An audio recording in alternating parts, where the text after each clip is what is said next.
Hello students, welcome to my channel. இப்போ என்ன பார்க்குறோன்னா 11th accountancyல chapter 7ல illustration 5 பார்க்குறோம். Record the following transaction in 3 column cash book. என்ன கேட்டிருக்காங்க, 3 column cash book வந்து குணசேகரன் அக்கௌண்ட்டில் ப்ரிப்பேர் பண்ண சொல்லியிருக்காங்க. அதுக்கான டிரான்சாக்ஷன் எல்லாமே கொடுத்துருக்காங்க. இப்போ June 7, 2017 அன்னைக்கு January 1st அன்னைக்கு cash in hand 50,000 இருக்குது, cash at bank 90,000. Next gold sold on credit. எப்போதுமே கிரெடிட் சேல்ஸ் வந்து நம்ம கேஷ் புக்கில் போட மாட்டோம், அதனால இந்த என்ட்ரி வராது. Next cheque received from Rohini in full settlement and deposited into bank. ரோஹினிட்டேருந்து என்ன பண்ணுறாங்க, செக்கை ரிசீவ் பண்ணி டெபாசிட் பண்ணுறாங்க பேங்க்கில். அப்போது எவ்வளோ பண்ணுறாங்கன்னா 15,000 அவங்க வந்து சேல்ஸ் பண்ணியிருக்காங்க. இதில் 14,500க்கு அமௌண்ட் வந்துடுச்சு.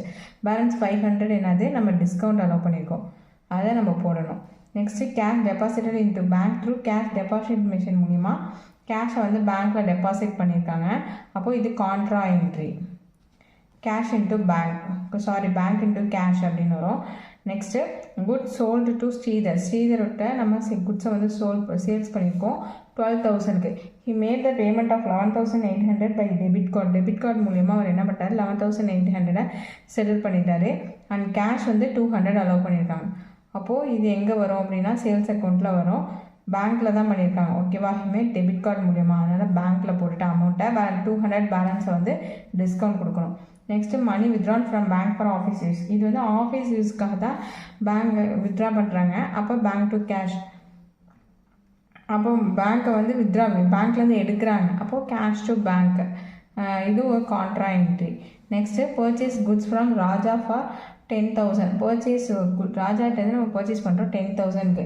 அவர்கிட்ட கிரெடிட் கார்டு மூலயமா 9,800 பே பண்ணிட்டோம். பேலன்ஸ் 200 வந்து டிஸ்கவுண்ட் வந்து ரிசீவ் பண்ணிக்கிறோம். நெக்ஸ்ட்டு இந்த டிரான்சாக்ஷன் வந்து Nadia who own money made through NEFT மூலிமா வந்து மணி பே பண்ணுறாங்க. அப்போது என்னாகும், பேங்க்கில் தான் பே பண்ணுறாங்க. நெக்ஸ்ட்டு செக் ஆஃப் ரோஹிணியோட செக் வந்து டிஸ்ஹானர்ட் ஆகிடு. அதுக்கு என்ன பண்ணணும்னா அதுக்கும் ஒரு ஜேர்னல் என்ட்ரி பண்ணணும்.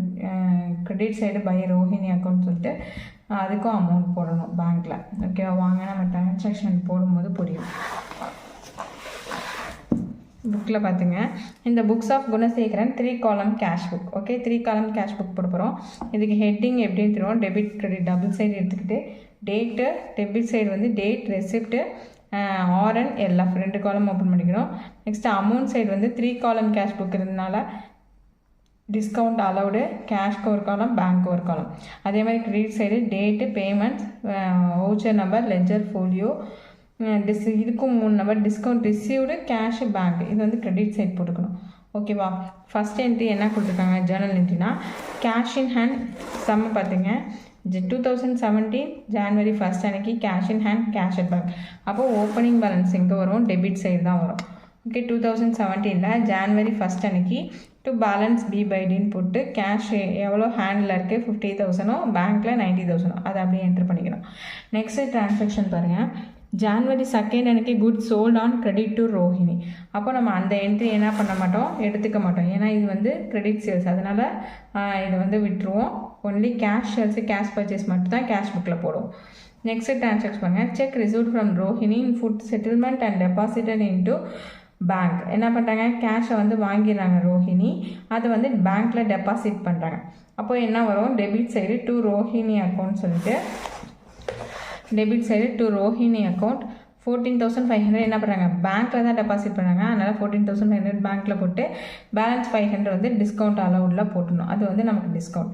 நெக்ஸ்ட்டு டிரான்சாக்ஷன் January 6th அன்னைக்கு பார்க்குங்க, cash deposited into bank through cash deposit machine. அப்போது பேங்க் டெபாசிட் பண்ணுறாங்க, அப்போ bank account data to cash account வரும். இது கான்ட்ரா என்ட்ரி, ஏன்னா 2 பேங்க்கும் வந்திருக்கு, கேஷ் வந்திருக்கு. அப்போ credit side debit side to cash அக்கௌண்ட்னு போட்டு அமௌண்ட் எங்கே போடணும், பேங்க்கில் 18,000 போடணும். Credit side by bank account போட்டு கேஷில் 18,000 போடணும். ஓகேவா, அப்படியே ஆப்போசிட்டில் போடணும். இது வந்து நமக்கு வந்து கான்ட்ரா என்ட்ரி. லெஜர் ஃபோலியோ வந்து சின்னு சொல்லிட்டு நோட் பண்ணிக்கணும், contra entry. Next transaction 7th January 7 வந்து குட்ஸ் வந்து ஸ்ரீதர்கிட்ட சேல்ஸ் பண்ணுறாங்க. அப்போது சேல்ஸ் பண்ணும்போது டெபிட் கார்டு மூலிமா அவங்க என்ன பண்ணுறாங்க, அமௌண்ட் வந்து வாங்கிக்கிறாங்க, ஃபுல் செட்டில்மெண்ட் பண்ணிடுறாரு. பேலன்ஸ் 200 வந்து டிஸ்கவுண்ட்டு. January 7 அன்னைக்கு டூ சேல்ஸ் அக்கௌண்ட் போட்டு 11,800 எது மூலியமாக பண்ணுறாங்கன்னா டெபிட் கார்டு மூலியமாக பண்ணுறாங்க. அதனால் என்ன பண்ணுறோம், பேங்க்கில் 11,800 போட்டு 200 வந்து என்னது டிஸ்கவுண்ட். ஓகேவா. நெக்ஸ்ட்டு ட்ரான்சாக்ஷன் பாருங்கள். January 10 money withdrawn from bank for office use. Office யூஸ்க்காக மணி வந்து வித்ட்ரா பண்ணுறாங்க. அப்போது கேஷ் வந்து வெளியில் வருது, பேங்க் தான் cash account data to bank. அப்போது டெபிட் சைடு என்ன பண்ணுவீங்க, டு பேங்க் அக்கௌண்ட் சொல்லிவிட்டு கேஷில் 2,000 போடணும். ஓகேவா. கேஷில் 2,000 போடணும். அதே மாதிரி இந்த சைடு பை கேஷ் அக்கௌண்ட் சொல்லிவிட்டு பேங்க்கில் 2,000 போடணும். இது என்ன, இது கான்ட்ரா என்ட்ரி. சீன் போட்டுங்க, அவங்க போட மறந்துட்டாங்க புக்கில். அது சி கான்ட்ரா என்ட்ரி. ஓகேவா. நெக்ஸ்ட் ட்ரான்சாக்ஷன் என்னென்னா, purchased goods from Raja for 10,000 and paid through credit card. Credit card மூலயமா அவங்க பர்ச்சேஸ் பண்ணுறாங்க. அப்போ 9,800 செட்டில் பண்ணுறாங்க அமௌண்ட்டை. 200 வந்து டிஸ்கவுண்ட். அப்போ பர்ச்சேஸ் எங்கே வரும், கிரெடிட்டில் வரும். பை பர்ச்சேஸ் அக்கௌண்ட் சொல்லிட்டு பேங்க்கில் எவ்வளோ 9,800 டிஸ்கவுண்ட் ரிசீவ்டில் 200 என்ட்ரு பண்ணிக்கிறோம்.